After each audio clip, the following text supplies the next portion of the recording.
Hello, ladies and gentlemen. Say, why do communists only drink herbal tea? Because proper tea is theft. Ladies and gentlemen, today we're going to go ahead and take a look at Flashpoint, South China Sea from GMT Games.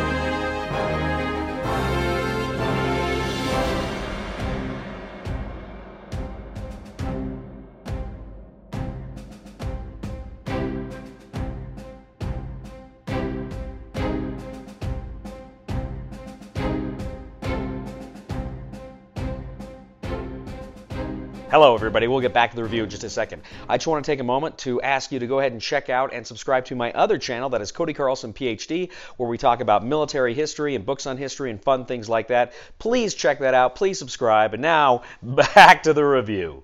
Flashpoint, South China Sea, for 1 to 2 players, is a game of diplomatic tension, fear, and the possibility of war between the dreaded communists and the heroic Americans. We're still the good guys, right? Okay, just hard to tell sometimes. The game board, not surprisingly, is a map of the South China Sea. You have areas that represent places for the countries of Brunei, Indonesia, the Philippines, Malaysia, and Vietnam. You also have various island groups in that sea. You also have spots for cubes for the Americans and the Chinese, which each have kind of reserve spaces, available spaces, and political warfare spaces. Now, the players are going to place 7 scorecards along the side of the board representing the 5 countries and some other ways to score. You're also going to have a deck of event cards. You're going to shuffle those. Each player is going to be dealt 6 cards. Players are also going to go ahead and place their cubes in certain starting positions in these various countries on either an economic track or a diplomatic track. Now, there are 3 rounds in this game called campaigns. Players will place a black disc on the number 1 of the campaign round, and there's also a tension track, and you're going to place the 1 marker on the low part of the tension track. Now, players are going to bid for essentially who is what power. You're going to go ahead and each player is going to bid by using their cubes, how many victory points they're willing to give the United States player in order for them to play China. You go ahead, you reveal your hand, and one player then will play China, and the other player will play the U.S., hopefully with a few victory points in their pocket to begin with. Now, the Chinese player will go first, and they will play a card. Now, you can play a card for different things. Now, the event cards really drive the game here. You have 3 different colors: blue, red, or black. Red, the Chinese have more options with it. Blue, the Americans have more options with it. And black, either side can use it. But you have options when you play this card. Now, if you play a card that has your color on it, you can either play it for the event listed on the card, or you can play it for the operations points value. Operations points value, so if it's 3, you can do 3 things. What you can do is you can move a cube from the reserve to available. You can place a cube on any diplomatic or economic track around the board. You can also, if you're an American, you can do a phone-op, a freedom of navigation operation by placing it in one of those islands. The Chinese, they're doing Chinese reclamation. They can place it in one of those islands. But if the Chinese do it, I mean, it's only going to cost the Americans 1 phone-op, 1 operation point to do a phone-op. But for the Chinese to do Chinese reclamation, it depends on the tension track. Because as the tension track goes up, it's going to cost the Chinese more to place them there. But it's going to balance out. More on that later. Now, you can also play the card for its mode.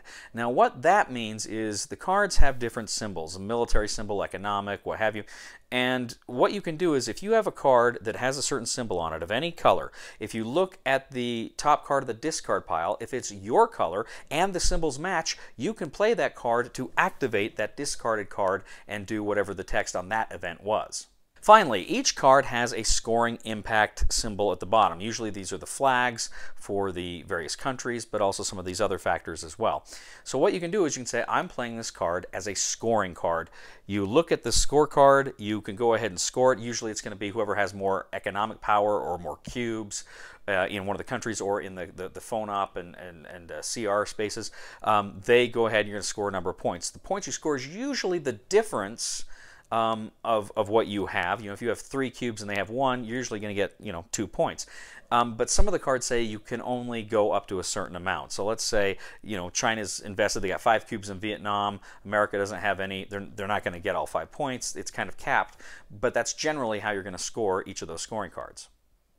Once you've scored a card, you flip it upside down, and that means for the rest of the campaign, no one can score that card. Now, some of the cards will tell you to increase tension or lower tension. Some of them will say set tension at any level. And generally, the United States kind of wants the higher tension to keep the Chinese from placing some of those CR markers, and the Chinese generally want lower tension for the same reason. Now, one thing you can do also is political warfare. You can place cubes for operation points into political warfare. Now, at one point in the game, you can choose for no cost to resolve your political warfare. Now, how this works is you can essentially, if you have, let's say, 2 cubes in there, you can have a maximum of 3, but if you have 2, you can go ahead and you can draw a card. Now, if the number on the card is greater than the number of cubes you have, nothing happens, your cubes leave, they go back to your available spot. But if it is equal to or lower than that number, then what that means is you can place one of your cubes on one of the country's lock position. So if you put your lock on that country, that means that no other countries can place in there, and you can remove either all of the enemy's economic or diplomatic cubes from that space back to their available. Now, at the end of the first and second campaigns, you're going to go ahead, you're going to deal each other 6 cards again. You're going to flip all the scorecards face up. You're going to remove all of the locks. You're going to take any, I think everybody has to take an economic cube from each country and put it back in there available. And critically, in the island groups, the Chinese reclamation cubes remain, but the American cubes leave. They go back to available. So it will cost the Chinese more to place their cubes in those islands, but barring card effects, they can keep them there for the entire game. Now, after the third campaign round, players are going to flip up all of these scoring cards, and then in card number order, they're going to go ahead and score them all. One at a time, they're going to go up and down. Now, if ever at any time during the game or during this final scoring phase, one side or the other reaches 15 points, they immediately win the game. Otherwise, whoever, of course, has the point tracker on their side after all final scoring is done wins. Flashpoint, South China Sea. So there's a little bit more going on here, but not a whole lot. I think I pretty much covered most, if not all of it, for the 2-player game. There is a solo mode. I have played it solo as well. There are a few little different things in the solo mode. Of course, the bot does not have his own hand of cards. You draw a card, you draw a event deck card for them, and kind of have to compare some things. And it just works a little bit different. They score, they do the scoring impact if ever it's advantageous for them. A little bit different, and there's some processes and there's some meat there, and I'll talk more about that in a minute. As far as the 2-player game goes, this game, well, the first time I played it, I kind of screwed up on the rules. I was doing the scoring wrong, and there were a few things. So the first time I played, I'm like, that's okay. I don't get it. And then I actually went back and gave the rules a more careful reading, and then I got it. Oh, and then the light bulb goes off, and it's really good. Now, what this game evokes, as you can probably tell from the way the cards work, from the tug-of-war scoring, is Twilight Struggle. This is like it plays like an abbreviated Twilight Struggle. It plays like a much quicker Twilight Struggle. This is like a half-hour, 45-minute game. I mean, we know what you're doing. It's quick, right? So it's a good kind of area control game that plays quick like that. If you're looking to get that Twilight Struggle feel in a much shorter time, this will probably scratch that itch for you.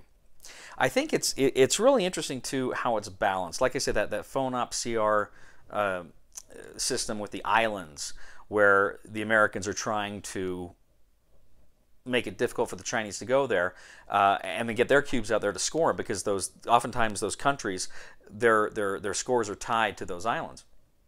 So you're trying to get out there, but the Chinese, if they're smart, they can get those out there quick before tensions get too high, and then they enjoy them for the rest of the game. So that's a good kind of asymmetrical little part of the game. And the game generally doesn't feel terribly asymmetrical, except for that aspect of it, which does. The political warfare stuff interesting because if you can lock out an opponent before they score it, you know, you can really do a lot of damage there. So that's a good thing too. It does get a little mathy. I mean, not terribly because you're not dealing with very high numbers, but you're thinking, okay, what's the maximum I can score in this country, right? Because you don't want to place cubes there if you're not going to score, you know, if it's not going to help you. So you got to kind of figure those things out well. But the game never gets too mathy that it's like doing taxes. It's not a It's a little mathy. It's not a lot mathy, but there is some. So I really enjoyed that a lot. I think as a two-player, the game is great. Now, as I say, I played it solitaire. And I have some issues with the solitaire game. Now, first of all, as I say, there are processes that you do. And you do it with a lot of solitaire games. There are processes.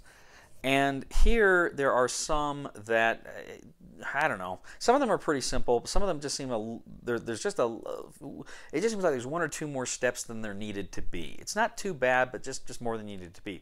But my real issue with the solitaire game is this. There's a solitaire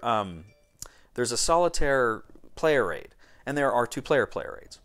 But the solitaire player aid kind of says basically what the steps are, but it doesn't describe the processes at all. So it's a thing where you're looking, literally when I was playing the solitaire game, I think just about every turn, or nearly every turn after the scoring impact stuff, I was looking at the rule book and I had to keep turning to the page and finding it because the player aid just did not tell you, okay, you need to do this and then do this and this. And that's what you need from a player aid, right? Because especially when you're learning a game, because that stuff stays there. And I just hate having to go back to the rule book constantly. It would be a thing where I do my turn and I go, I got to go back and do this again. So I felt like the solitaire game was a bit of a slog. Now, if you play it enough, and it did pick up toward the end for me, but if you play it enough, I think that'll get better.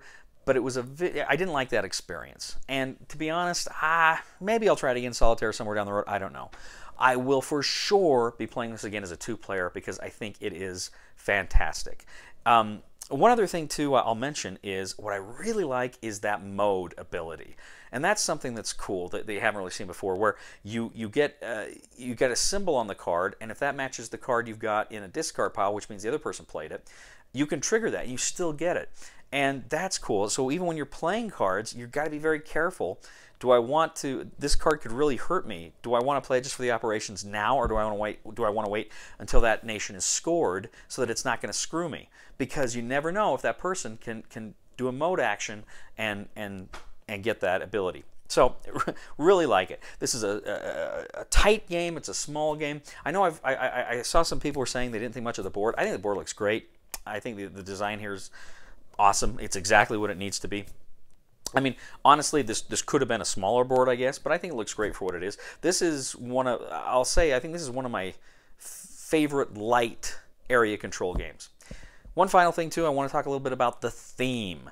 The theme here is very cool because it's about kind of these modern tensions with China, and that's cool. And it sounds stupid, but I felt bad because there's a card in here with Shinzo Abe, who was the former Prime Minister of Japan, who was just assassinated like not even 2 months ago. And I felt bad. I saw that and I'm like, oh,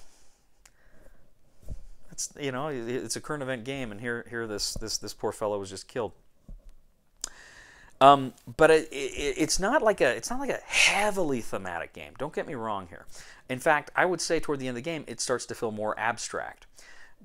But having said that, it's still interesting to see the way the modern politics and what have you play into the cards. It's fun. It's interesting. It doesn't dominate the game. It's much more about the mechanics of the game than it is about the theme. But I do like the theme, and I think generally it's done well here. If I had anything I'd want to bring to this game, it would be try to find a way to make it a little more thematic. I would have liked that. But as it is, it's fine. I think this is a fun game. Definitely going into the collection. Going to play this one again and again and again. Recommendation for Flashpoint South China Sea is buy it. Thank you once again for joining us today on The Discriminating Gamer. As always, we ask you to please leave a comment for us on YouTube, on Board Game Geek, on our Facebook page, or on thediscriminatinggamer.com. We'd ask you to please like us on Facebook, subscribe to us on YouTube, and follow us on Twitter. I'd ask you to please check out my other channel, that is Cody Carlson, PhD, where we talk about military history and books on history and fun things like that. Please check it out. Please subscribe. And I'd ask you to please give a thumb to this video on Board Game Geek. That helps us out a lot as well. Say, ladies and gentlemen, do you know who the chairman of the Kitty Communist Party was? Chairman Meow. Please somebody help me on my feet again, and I don't know where I'm going, and I don't know where I've been. Please somebody help me on the solid ground. It's a long time, and I'll be dying. Once a year I wind up in the band. So this one we fire, and out the left arc, still a 2 to 6. Yes! A little scout. Yes!